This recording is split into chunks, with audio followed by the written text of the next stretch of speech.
a liturgia de hoje caiu como uma luva, né? Porque uma das leituras é uma daquelas uma passagem que a gente usou na primeira aula, né?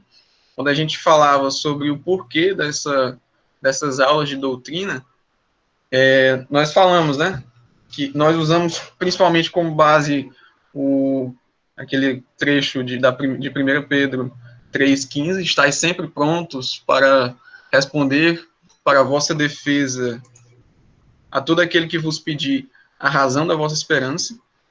E é basicamente isso mesmo. A gente tem que conhecer e aprofundar um pouco mais de doutrina católica para consolidar mesmo a nossa fé, ter raízes mais firmes, para defender ela, se for preciso, e quase sempre vai ser preciso, né? Explicar as nossas razões, dar a razão da nossa esperança e difundir para o apostolado, para a gente ter firmeza na hora de falar com alguém, para tentar explicar o que nós cremos, a gente tem que ter uma raiz de doutrina também. E exatamente esse trecho, e o Evangelho é o trecho do Evangelho de São João de hoje, em que, beleza, em que um dos trechos diz justamente o seguinte: naquele tempo Jesus disse aos seus discípulos: se me amais, guardarei os meus mandamentos, e eu rogarei ao Pai, e ele vos dará um outro defensor, para que permaneça sempre convosco, o Espírito da verdade, que o mundo não é capaz de receber porque não o vê nem o conhece. Então, vê uma certa, de forma enigmática, né? O Espírito Santo aparece. E ele é, de fato, a pessoa mais desconhecida, assim, vamos dizer, da Santíssima Trindade. A Santíssima Trindade em si já é um mistério, né? Um mistério de fé que, pela razão humana apenas, a gente não consegue entender por completo. E o Espírito Santo das três pessoas da Santíssima Trindade talvez a mais obscura, entre aspas, né? Eu coloquei aqui uma pequena revisãozinha do que a gente viu na primeira aula. A gente falou sobre a Santíssima Trindade em si, e vamos tentar revisar rapidinho para chegar nas meia horas e fechar o assunto todo. A Santíssima Trindade, como a gente tinha visto, é composta por uma só natureza, a natureza divina, mas três pessoas diferentes, partindo de Deus Pai. Deus Pai teria um conhecimento de si mesmo, e esse conhecimento de si mesmo é de tal forma perfeito que ele formaria uma imagem de si mesma também perfeita. E essa imagem de si mesma que ele tem perfeita seria o Deus Filho. E como existia da própria natureza divina, essa imagem que ele tem de si mesmo, além de ser perfeita e ter todos os atributos de Deus, ela também existe de fato e vai se chamar de Deus Filho. Então, a gente poderia dizer que Deus Pai, no ato de pensar em si mesmo, gerou o Deus Filho. É um pensamento vivo, ele é para si. E entre esses dois, Deus Pai e Deus Filho, que seria a sua imagem perfeita, existe um fluxo, foi um amor entre eles. Eles contemplando cada um, contemplando o outro, vão ter uma amabilidade infinita entre eles, né? E esse amor que flui entre os dois a gente chama de Espírito Santo, que seria a terceira pessoa da Santíssima Trindade. Por isso que a gente vai dizer, né, no credo niceno, eu acho que está o próximo slide. Opa. No credo niceno constantinopolitano, creio no Espírito Santo, Senhor que dá a vida e procede do Pai e do Filho. Ou seja, o Espírito Santo procede dos dois e seria esse amor entre os dois, essas duas pessoas da Santíssima Trindade. Só voltar aqui, mostrar um negócio para vocês. E essa imagem, ela representa bem, né? Existem três pessoas diferentes unidas por uma mesma natureza, né? Elas são diferentes entre si. O Pai não é o Filho, que não é o Espírito Santo, mas todos são Deus, né? Todos têm a natureza em comum. Ok. Essa união inseparável das três pessoas divinas, a gente chama de, tem um termo, né, teológico para isso. Como a gente falou da última vez sobre as duas naturezas unidas em uma só pessoa de Jesus, a gente chamou aquilo de união hipostática, hipostática era o termo que a gente usava. Aqui, na união das três pessoas na mesma natureza, nós chamamos desse nome de estranho, né? Circuncisão. É só para um termo de conhecimento mesmo. Beleza. E aqui eu coloquei um pequeno trecho do catecismo que resume bem essa relação entre as três pessoas da Santíssima Trindade. Elas são três distintas uma das outras, mas elas atuam em conjunto. E todas elas têm as mesmas qualidades. Deus Pai não é mais sábio, nem maior, nem mais poderoso que Deus Filho, nem Deus Espírito Santo. São todos com as mesmas qualidades, e quando um age em conjunto. Vocês estão acompanhando, né? E não existe também uma relação temporal entre eles. Só porque eu disse que Deus Pai gera o Espírito, gera o Deus Filho, não quer dizer que um veio primeiro do que o outro. Não existe essa relação temporal. A Santíssima Trindade, ela existe desde toda a eternidade, não teve princípio. Então vamos ler esse trecho aqui do Catecismo. Toda a economia divina é obra comum das três pessoas divinas, assim como não tem senão uma e uma mesma natureza. A Trindade não tem senão uma e a mesma operação. Então, por ter uma mesma natureza, também, na hora de operar, vai haver uma unidade também. O Pai, o Filho e o Espírito Santo são três princípios das criaturas. Não são três princípios das criaturas, mas um só princípio. No entanto, cada pessoa divina realiza a obra comum segundo a sua propriedade pessoal. É assim que a Igreja confessa na sequência do Novo Testamento. Um só Deus e Pai, de quem são todas as coisas, um só Senhor Jesus Cristo, para quem são todas as coisas, e um só Espírito Santo, em quem são todas as coisas. São, sobretudo, as missões divinas da encarnação do Filho e do dom do Espírito Santo que manifestam suas propriedades das pessoas divinas. Quando ele fala que cada um atua segundo a sua propriedade pessoal, um detalhe importante.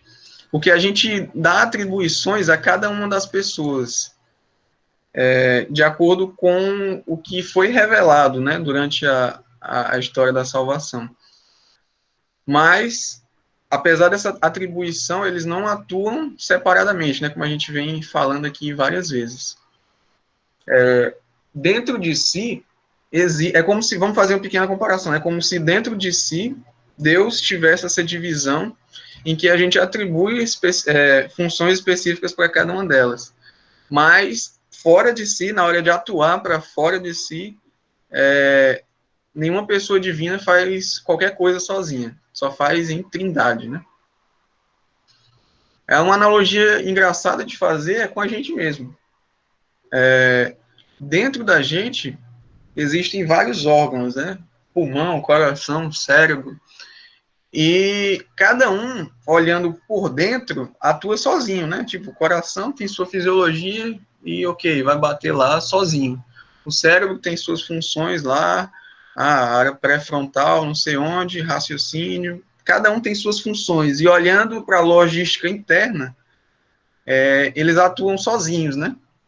Mas na hora que o organismo todo, o eu, vai agir, não é só o coração, não é só o cérebro, não é só o pulmão que está agindo.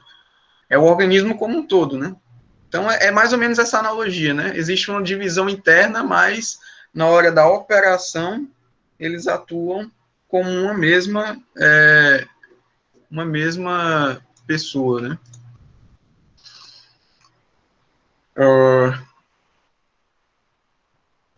Às vezes a gente até fala, né? Usa fala de uma pessoa qualquer, esse cara aí é inteligente, é boa cabeça, como o livro traz pra gente, né, o nosso livro de referência. Esse rapaz aí é boa cabeça, mas não, é apenas uma figura de linguagem, né? A gente está trocando a parte, o todo pela parte, né? Não é a cabeça do cara apenas que é boa, né? Mas o organismo em todo, a pessoa em si, entendeu? Então, essa analogia era para tentar facilitar o entendimento, né? E por que, então, que se diz, né, que o Espírito Santo seria o santificador das almas? E Deus Pai, Deus Filho e Deus Espírito Santo, cada um tem uma atribuição. Primeiro de tudo, Deus Pai. Deus Pai é chamado de Criador justamente porque ele, de acordo com essa lógica que a gente apresentou, ele é o princípio da atividade divina, da Santíssima Trindade. Ele é para ser o começo de tudo, né? Sempre lembrando, né, que não existe uma ordem temporal nesse raciocínio aí. Então, por ele ser esse começo de tudo, por gerar o Deus Filho, e entre eles ter esse amor que é o Espírito Santo, a gente atribui a ele, apropria a ele o termo de Criador. O Deus Filho, ele vai ser, por apropriação, o Redentor. Por quê? Porque na história que a gente conhece da redenção, né, Deus uniu a sua natureza, né, a natureza humana, na pessoa de Jesus Cristo. E ali era a segunda pessoa da Santíssima Trindade. Então, foi através dessa pessoa que ocorreu a tarefa da redenção, né? Então, nada mais justo, né, do que a gente apropriar a Deus Filho o papel de redentor. E Deus Espírito Santo é aquele que vai ser o responsável pela santificação das almas, é o santificador. Por que a gente atribui a ele essa tarefa? Porque, afinal de contas, ele, como a gente falou desde o início, ele é o amor divino personificado. Ele é a pessoa que representa o amor que flui do Pai para o Filho. Então, o que, no final das contas, nos santifica é esse amor, na verdade, né? Então, é justo que, por apropriação, a gente diga que Deus Espírito Santo seria o santificador.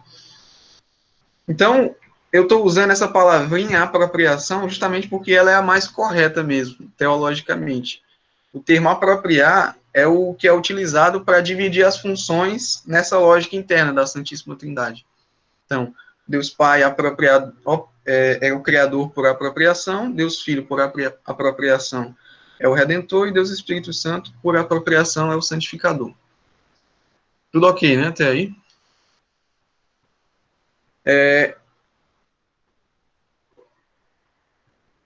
Então, o Espírito Santo através dele, né, que a gente é filho adotivo de Deus Pai.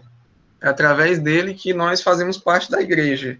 Então, ele habita na igreja como fonte da sua vida e vai santificar por meio do dom da graça. Então, a gente passou aí pela primeira parte da aula, né? Falando sobre o Espírito Santo. Agora, a segunda parte. O que seria, então, a graça? O que é a graça? Antes de tudo, graça, a palavra graça tem diversos significados, né? Ela pode significar, sei lá, encanto. Quando a gente fala de uma moça, né? Ah, ela é graciosa. Ou então pode significar benevolência, quando fala de uma pessoa ou de algo que alguém quer alcançar, né? Ah, essa é uma graça que eu quero alcançar pela bondade de tal pessoa. E também pode significar agradecimento, né? Quando a gente fala a ação de graças nas refeições, é quando a gente está tentando agradecer a Deus pela aquela refeição. Mas na teologia, na ciência da teologia, já teria um significado mais específico. Não tem muito a ver com esses que a gente falou aqui. Antes de mais nada, graça é um dom de Deus. E o que seria um dom, né? Um dom é uma dádiva, é um presente dado a alguém. Só que a graça do que a gente está falando não é um dom qualquer. ele é um dom mais especial, né? Um presente mais especial na nossa vida espiritual. E para poder conceituar direitinho o que seria a graça, vamos por partes, né? Primeiro de tudo, qual seria a natureza, né, dessa graça? A gente já sabe que ela é um dom de Deus, mas existem vários outros dons de Deus, né? A própria vida é um dom divino. A gente vive porque por um ato de liberdade de Deus e de amor ele nos criou, ele não tinha obrigação nenhuma. Então a vida é um dom de Deus dado para nós. E tudo que acompanha também a vida é um dom de Deus, né? A gente poder ver, falar, ter um talento qualquer. A gente tem um jornalista aí, né? Sabe escrever, tem um fiscal, um dom também, sei lá, da comunicação. A gente tem uns bons vendedores aí no nosso grupo. Todas essas qualidades, né? São dons. E são dons que vêm de Deus. Mas todos eles têm uma coisa, uma característica em comum, né? São dons naturais. O que quer dizer quando eu falo natural? São qualidades que necessariamente acompanham a natureza divina, ou a natureza humana. Então, a essas qualidades a gente não chama de graça em si. A graça que a gente está tentando conceituar aqui são dons que estão além, sobre essa natureza humana. Então, além da natureza humana, a gente chama de sobrenatural. Então, é um dom que está além da natureza humana e é dado por Deus. Então, o primeiro ponto, a graça é um dom sobrenatural de Deus. Esse é o primeiro aspecto que a gente tem que pontuar antes de conceituar por inteiro, né, a graça. Segundo ponto, onde ela atua? A gente já sabe, é um dom sobrenatural. Mas existem dons de Deus que são sobrenaturais, mas a eles a gente não dá o nome de graça nessa lógica que a gente está falando. Por exemplo, se uma pessoa tem um câncer, e aí, por intercessão de um santo, ela vai e milagrosamente tem esse câncer curado. Ok, isso aí é um dom de Deus, é sobrenatural, porque pela natureza humana era impossível, né, ter sido curado aquele câncer, mas precisamente isso ainda não é uma graça em si, porque apesar de ser sobrenatural, esse dom ele atuou fora de nós, seria uma graça externa. Quando a gente está falando da graça teologicamente, vão ser aqueles dons sobrenaturais de Deus que atuam na nossa alma, e não fora de nós. Então, a graça, além de ser sobrenatural, ela deve atuar na alma, deve ser um dom interior de Deus. O terceiro ponto seria a sua finalidade, né? Existem dons sobrenaturais e interiores que a gente não vai chamar de graça também. Por exemplo, um sacerdote, ele, depois de ordenado, ele tem o poder de consagrar, né, o pão e o vinho para se tornarem o corpo e o sangue de Cristo. E, além disso, ele tem o poder de perdoar os pecados, né, pelo sacramento da confissão, da penitência. Mas nenhum desses dons sobrenaturais e interiores são dados para ele, para a sua alma, né? Mas para os outros. Não é em benefício do sacerdote que ele celebra a missa. O poder que ele tem de celebrar a missa foi dado para o corpo místico de Cristo, que é a igreja, né? E não para ele mesmo. Tanto é que um sacerdote, mesmo que esteja em pecado mortal, se ele celebrar a missa, ainda vai ser válido. E as graças que vão poder sair dali vão ser as mesmas. Até em pecado mortal também, a confissão e a absolvição de um padre também são válidas. Portanto, A graça que a gente está tentando conceituar, ela age na salvação da própria pessoa. Então, ela é um dom sobrenatural, é interior e é concedido para a nossa própria salvação. E por último, o quarto ponto, para a gente definir bem graça.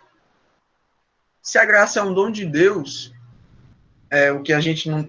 Um dom dado gratuitamente por Deus, ao qual a gente não tem nenhum direito, por que, que ela vai ser concedida a gente, né? Quando Adão e Eva foram agraciados por Deus, antes do pecado original, eles não mereciam, é claro, né? Mas, embora eles não merecessem, eles não eram positivamente indignos desse dom. Porque depois do pecado original, além de não merecer, ainda eram indignos, né? Porque desobedeceram a Deus. Então tem dois problemas aí para eles receberem essa graça. E esse segundo problema de ser indigno por causa da desobediência, ele vai ser sanado justamente pela redenção, né? Jesus Cristo, pela sua encarnação, vida e morte, ele satisfaz a justiça divina e, e todos os pecados da humanidade. Então, ele ganhou e mereceu por nós essa graça vinda de Deus Pai, né? A graça que Adão, por causa da sua desobediência, havia perdido. Então, aí a gente completa o conceito. A graça é um dom de Deus, sobrenatural, interior, e que nos é concedido por causa dos méritos de Jesus Cristo para a nossa salvação. Então, aí a gente chegou a um conceito bem formado, né? Do que seria a graça. Então, vamos passar para frente.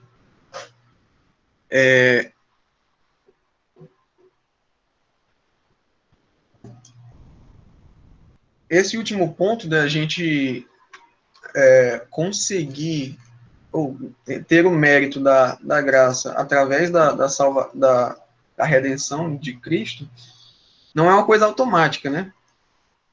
Nós não fomos automaticamente salvos pela morte de Cristo. A gente até citou isso na última aula. A gente está nesse estado de não merecimento e de indignidade ao nascer. E a gente precisa que se apliquem esses méritos a nós.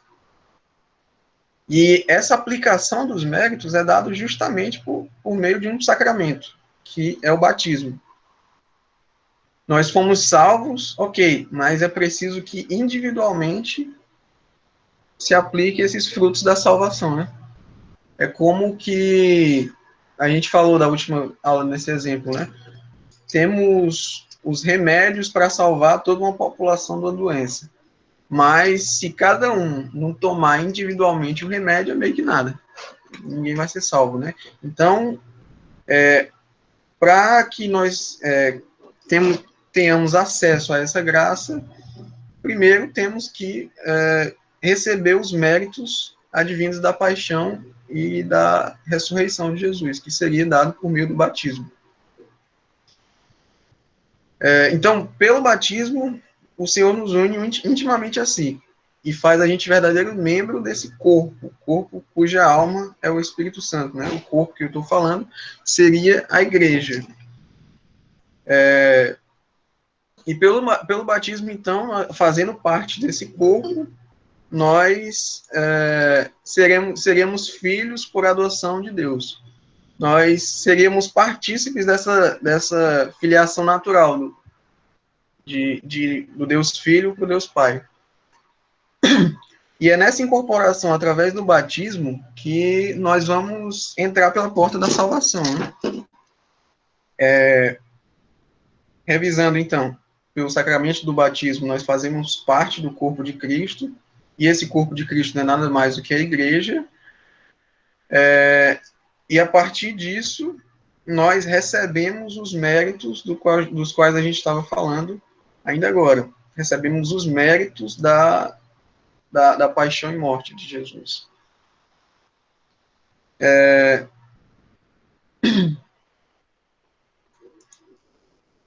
Então, por natureza, a gente não tem direito a essa visão direta de Deus, que, no final das contas, é a felicidade do céu, né? A visão beatífica, seria ver Deus face a face.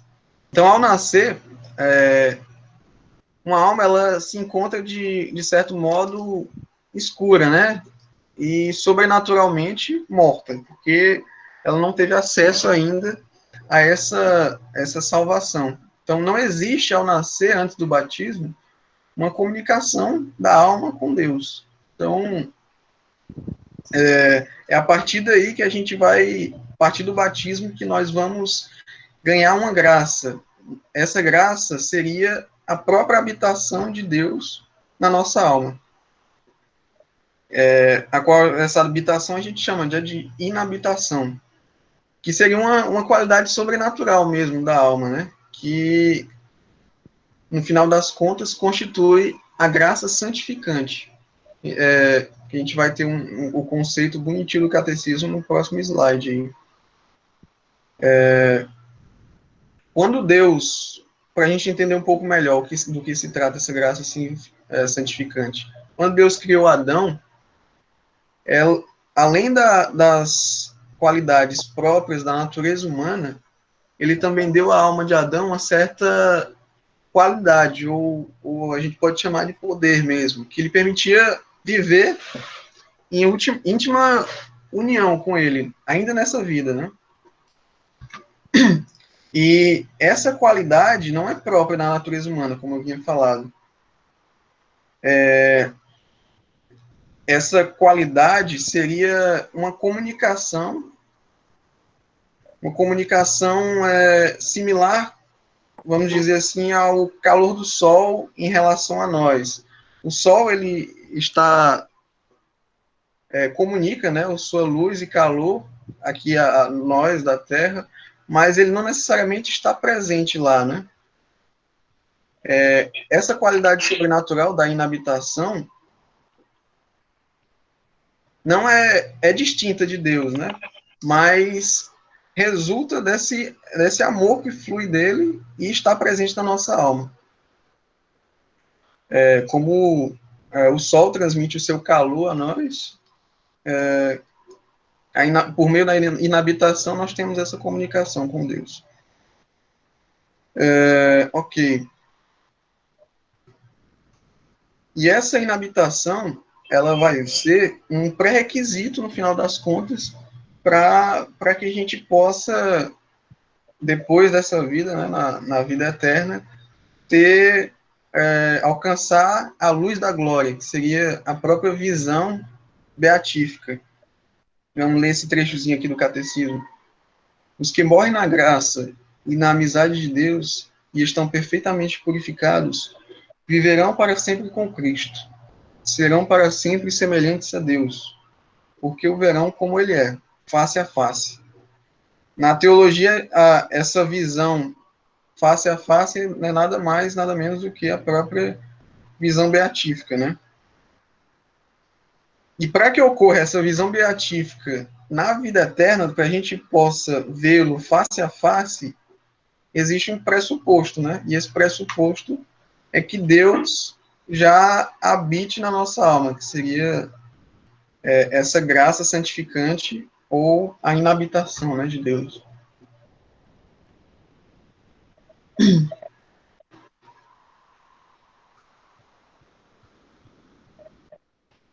Vamos ler mais dois trechos aqui do Catecismo, que explicam um pouco melhor sobre isso, né?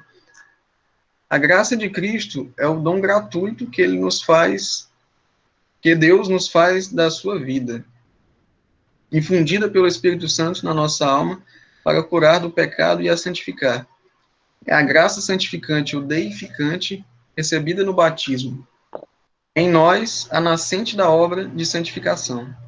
A graça santificante é o dom habitual, uma disposição estável e sobrenatural que aperfeiçoa a alma, mesmo para tornar capaz, que aperfeiçoa a alma, mesmo para tornar capaz de viver com Deus e de agir por seu amor. Devemos distinguir a graça habitual, disposição permanente para viver e agir segundo o apelo divino, e as graças atuais. Então, ele aqui já está apresentando um conceito que a gente vai ver, né? Existe a graça atual e a graça habitual e as graças atuais, que, nesse segundo caso, né, designam as intervenções divinas, quer na conversão, quer no seu... Então, a graça habitual, no seu conceito, como o próprio nome já diz, é uma condição habitual, né, permanente na alma. E ela se inicia no batismo. E o nosso desafio ao longo da vida é conservar, né? Conservar essa graça, essa união com Deus até a morte, para poder, depois disso, né, chegar àquela visão beatífica que a gente falou. E também um ponto importante é que essa graça santificante, o grau dela vai determinar o grau da nossa felicidade na outra vida, né? Uma analogia interessante para entender isso é, por exemplo, alguém que, se duas pessoas vão visitar, por exemplo, a Capela Sistina, e uma delas tem uma formação artística e tudo mais, bem mais, bem mais consolidada, é notável, né, que a pessoa que tem uma formação mais completa nessa questão artística, ela vai ter um gosto bem maior do que aquela outra, né, que for visitar a Capela Sistina. Mas, no final das contas, as duas vão estar felizes de estar vendo ali aquela obra de arte. Mas, como eu disse, o gosto daquela que tem maior formação artística vai ser, com toda certeza, maior, né? Uma outra forma de pensar essa questão dos graus da graça santificante, da relação do grau da graça santificante com a nossa felicidade no céu, é pensar como, sei lá, o amor de Deus seria o mar, e essa nossa graça santificante, conservada e aumentada ao longo da vida, seria como um recipiente, né? Um pote d'água em que na eternidade seria preenchida pelo amor de Deus. E no final das contas, dependendo do tamanho do pote, né, eu vou conter mais ou menos água. Então, se eu tenho uma graça santificante maior, eu vou conseguir conter nela, né, guardar nela mais água desse mar que é o amor de Deus. Mas, de qualquer forma, se for um pote de 1.000 litros e uma tampinha que cabe alguns ml, as duas vão estar completamente repletas, né? Então, vocês entenderam a lógica? As duas têm volumes diferentes, mas as duas estão completamente cheias. Então, ao longo da vida, a gente pode fazer crescer essa graça santificante, essa relação que se tem com Deus na alma.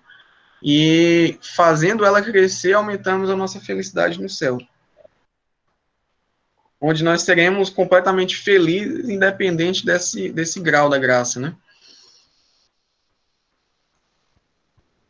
Ok. E há 3 condições em relação à graça santificante. Opa.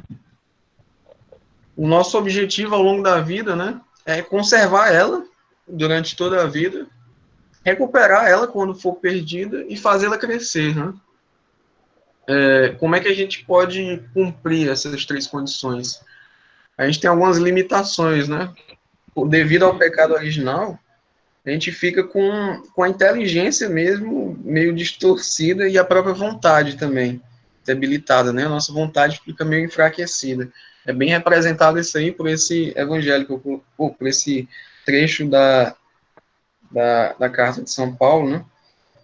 Quando ele está falando lá e diz o seguinte: não faço o bem que quero, mas pratico o mal que não quero. Então ele deseja uma coisa e quer praticar aquilo, mas termina praticando aquilo que não quer, né? A sua vontade está debilitada.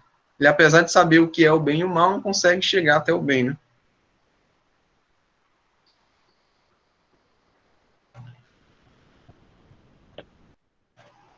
Então, existem alguns auxiliares para a gente conseguir manter, para a gente conseguir conservar, fazer ela e fazer essa graça santificante crescer. Esses auxiliares são justamente as graças atuais. A gente tinha falado, né? Existe a graça santificante atual. A graça atual, como o próprio nome já sugere, é uma coisa momentânea, né? Atual. É um impulso transitório de Deus. É tipo uma descarga, uma energia espiritual que Deus dá na alma em determinado ponto. Pode ser utilizado, como a gente viu lá naquele trecho do catecismo, por exemplo, no momento da conversão. No momento da conversão, pode haver esse toque da graça mesmo, e fazer com que a pessoa se mova a sua vontade em direção a Deus. E essa graça atual, ela age justamente nesses dois pontos, né? Na inteligência e na nossa vontade. Por exemplo, se a gente tem vamos construir uma história aqui de um pecador que tem sua mente iluminada, né, por Deus, e faz esse cara, reconhecer que ele fez algo mal. Ok, então, por meio dessa graça atual, esse pecador conseguiu enxergar que teve sua mente, sua inteligência iluminada em enxergar que aquilo dali era mal. Se ele estiver aberto, né, e aceitar essa primeira graça, provavelmente Deus dê mais, né, dê uma segunda, em que através de outra graça também atual, se fortaleça a vontade desse cara. E fortalecendo a vontade, ele talvez possa fazer um ato de contrição, né? Ele talvez fale, meu Deus, se eu morresse nesse estado aqui de pecado mortal, eu estaria condenado. E, além de enxergar essa parte da justiça, ele poderia ver, né, que ele errou e foi diretamente contra Deus, né, que ele pecou. E aí, com a vontade fortalecida, ele talvez se determine, né, nunca mais vou fazer isso, acabou. Então, até pode ser uma contrição perfeita, né, quando o principal motivo do arrependimento é o amor a Deus. Se isso acontecer, essa graça atual vai ser efetiva, né? Vai ser eficaz. E a partir daí, Deus vai reatar, né, com aquela alma, vai reatar a sua união. Então a gente viu aqui que a graça, essa graça atual, ela pode agir em nós, iluminar a nossa mente e mover a nossa vontade em determinado fim, né? Nesse caso, o cara poderia decidir se confessar, buscar o sacramento da confissão, né? Mas é preciso lembrar que sempre isso acontece de acordo com a nossa liberdade, né? Nós temos que aceitar cada uma dessas graças para ir ganhando as outras e, no final das contas, ter essa vontade fortalecida. Então, resumindo, as graças atuais, elas atuam na manutenção da graça santificante, elas ajudam a crescer essa graça santificante, que é crescendo que nós vamos aumentar nessa relação, aumentar de amor com essa relação com Deus. E também as graças atuais agem nesses pontos de conversão e de arrependimento também, de recuperação da graça santificante. E é a partir da graça santificante que nós podemos, ela é como se fosse o plug, né? É o plug que dá acesso à visão beatífica na eternidade. Só se pode chegar à eternidade, à vida eterna, por meio se tiver esse plug para a visão beatífica, que no caso é a graça santificante. Ela é tipo um pré-requisito. Sem isso não tem como ver Deus. Então, a gente passou aqui por um bocado de conceitos, né? Eu espero que tenha ficado um pouco claro aí. O que é graça atual, o que é graça santificante. Vamos passar para frente agora. No final da...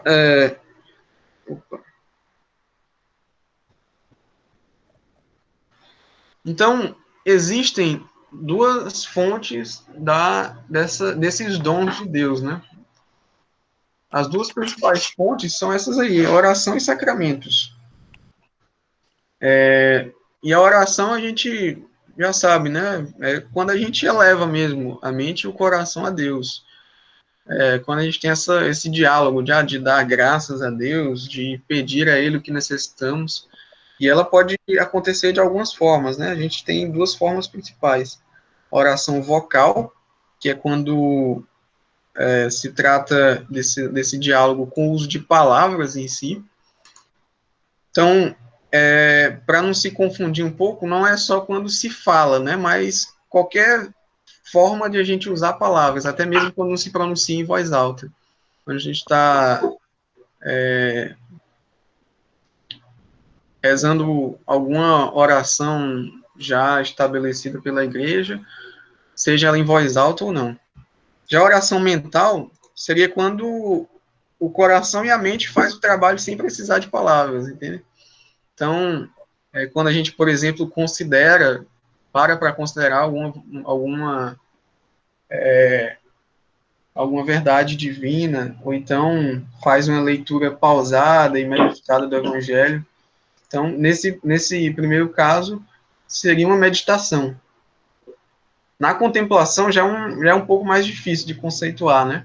Seria quando um conceito que o livro, né, a Fé Explicada, traz para a gente é mais ou menos esse, de que seria quando a mente e o coração se elevam a Deus e ficam lá, descansando nele. Talvez uma aplicação, um exemplo prático da nossa vida nisso seria quando a gente visita, sei lá, o Santíssimo e fica lá diante dele sem pensar conscientemente em nada, mas apenas olhando para o sacrário, sem meditar em si em algum mistério, mas quando a gente sai de lá, a gente percebe, né, que houve alguma injeção de ânimo, de fortaleza. Então ali seria uma contemplação, né, um exemplo. Então, nesses pontos aqui consiste a vida interior, né, e é através dessas diversas formas de oração, que a gente participa da vida de Deus. E essa participação da vida de Deus é justamente a graça santificante, que a gente falou tanto aí. Então a gente vai ver que esses conceitos que a gente vai formando são importantes para a gente entender os subsequentes aí, né? E a outra fonte de graça divina são os sacramentos.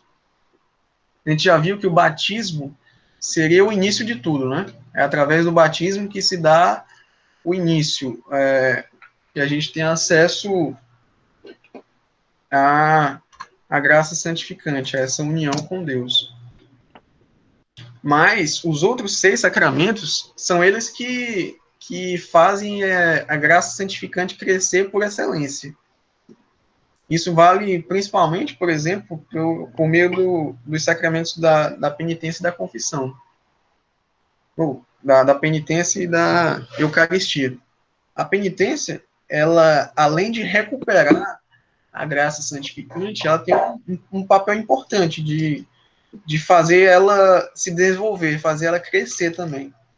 Então, é bom a gente olhar com esses outros olhos, né, para a confissão. Ela não é apenas para reatar os laços com Deus, não é apenas para restabelecer aquela vida interior, para sair do estado de pecado mortal. Mas ela também é importante para revigorar a alma mesmo. Então, por isso que é importante que a gente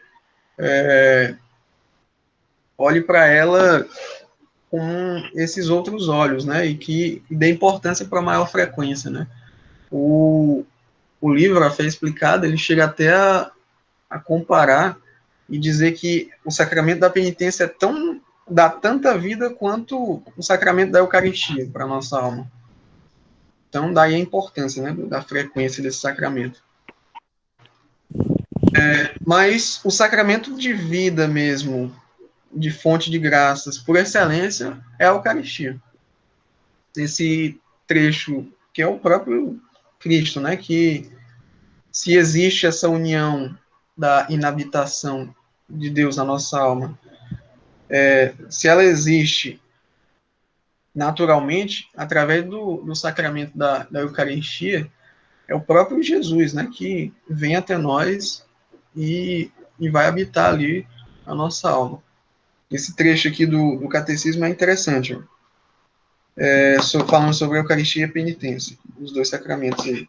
A conversão e a penitência cotidianas têm a sua fonte e o alimento na Eucaristia, porque a Eucaristia torna-se presente, ou que na Eucaristia torna-se presente o sacrifício de Cristo, que nos reconciliou com Deus. Pela Eucaristia nutrem-se e fortificam-se os que vivem a vida de Cristo. Ela é o antídoto que nos livra das faltas cotidianas e nos preserva dos pecados mortais. Então, ela tem suma importância em fazer crescer essa nossa relação com Deus, né?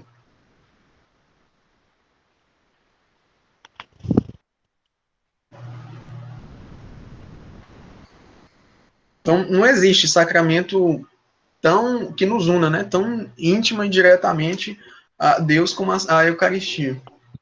É o próprio Jesus que desce até nós, né? E faz crescer essa graça santificante. Então, diante disso tudo, nós vemos que todas as fontes de graça são meios estabelecidos por Deus, né? Seja a oração, seja o sacramento, é Deus que atua em nós. Então, essa generosidade de Deus, essa relação com Ele, tem papel central na nossa vida espiritual. Tudo que é de bom, tudo que acontece de bom na nossa vida, tem por centro essa obra de Deus, né?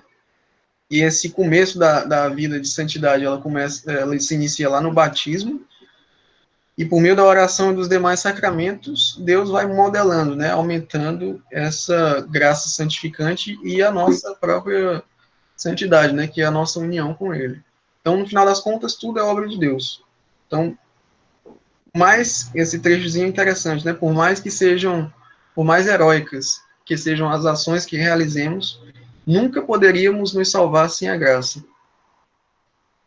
E aí,